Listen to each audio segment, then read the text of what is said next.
எல்லோருக்கும் இனிமையான வணக்கங்கள். அதாவது குருபலன், குரு பயிற்சி பலன் நமக்கு என்ன அப்படின்னு நிறைய என்கிட்ட கேட்டிருந்தாங்க. அதனால இந்த வீடியோ நான் அப்லோட் பண்ணுறேன். என்ன அப்படின்னு சொன்னால், ஃபர்ஸ்ட் குரு பயிற்சினா என்ன அப்படின்னு கேட்டால், ஒருடைய ஜாதகத்தில் தசா புத்தியின் அடிப்படையில் அவங்களுக்கு அந்தந்த நிகழ்வுகள் நடந்து கொண்டே இருக்கும். ஆனால் குருபலன் இந்த குருபலன் எப்படி அப்படின்னு சொன்னா, சூழ்நிலை, அதாவது மரபு என்றது அவருடைய ஜாதக ரீதியா ஒவ்வொரு நிகழ்வும் நடந்து கொண்டே வருவது. ஆனால் சூழ்நிலை என்றது அப்போதைய சூழ்நிலை. இந்த அப்போதைய சூழ்நிலை எடுத்துரைப்பதுதான் குரு பெயர்ச்சி பலன். குரு தற்போது கோச்சாரத்தில் எப்படி உள்ளது, இப்ப அந்த தற்போதைய நிலையை சொல்வதுதான் கோச்சாரம். கோச்சனா கோள்களின் சாரம், அதாவது நம்முடைய வானமண்டலத்தில் எங்கெங்க கோள் எப்படி இருக்கு அப்படின்னு சொல்றது.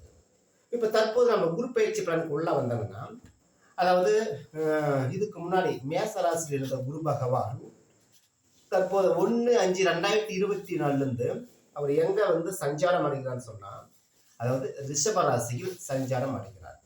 இது எல்லாரும் அறிந்தது. இது கரெக்டா 11/5/2024 அந்த குருவானது எந்த கிரக எந்த ராசியில் சஞ்சரிக்கும் என்றால் ரிஷபராசியில் மட்டும் சஞ்சரிக்கும். சரி, இந்த குருபலன் ஒவ்வொரு ராசிக்கும் குருபலன் பார்த்தா, இப்போ எக்ஸாம்பிள் ஃபர்ஸ்ட் உங்களுக்கு நான் மேசராசியை பற்றி சொல்றேன். இப்போ மேசராசி அதாவது மேசராசியில் உள்ள நட்சத்திரங்கள் உங்களுக்கு ஆல்ரெடி தெரிய நினைக்கிறேன். அஸ்வினி, பரணி, கிருத்திகை. அதாவது மேசராசிக்காரங்க எந்தெந்த எழுத்துல இருப்பாங்க அப்படின்னு சொன்னா, சு, சே, சோ, லா, லி, லு, லே, லோ.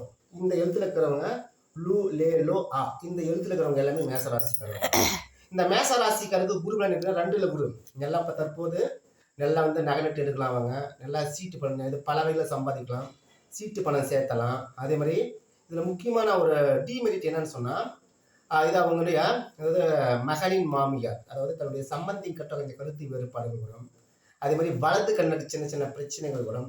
பல வகையில் சம்பாதிப்பாங்க, நகை நட்டு எடுப்பாங்க. குறைஞ்சபட்சம் அதாவது 3 பவுன்லேருந்து அதாவது 3 மடங்கு நகை எடுக்கக்கூடிய நிலைமை யாருக்கு ஏற்படும் அப்படின்னு சொன்னா, மேசராசிக்கு ஏற்படும்.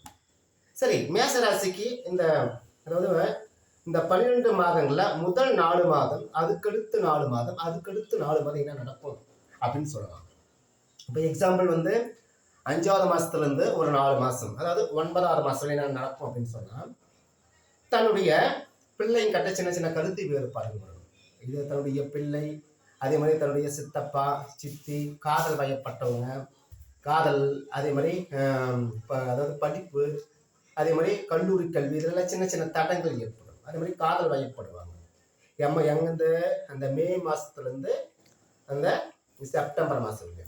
அதுக்கடுத்து என்ன பண்ணுவாங்கன்னா, தன்னுடைய அம்மா, வீடு, வித்தை, வாகனம், அதாவது வீடு கட்டுறது, வாகனம் வாங்குறது, தன்னுடைய அம்மா கிட்ட கொஞ்சம் சண்டை போடுறது, இதுவெல்லாம் அடுத்து நடக்கும். அடுத்து 4 மாதம்.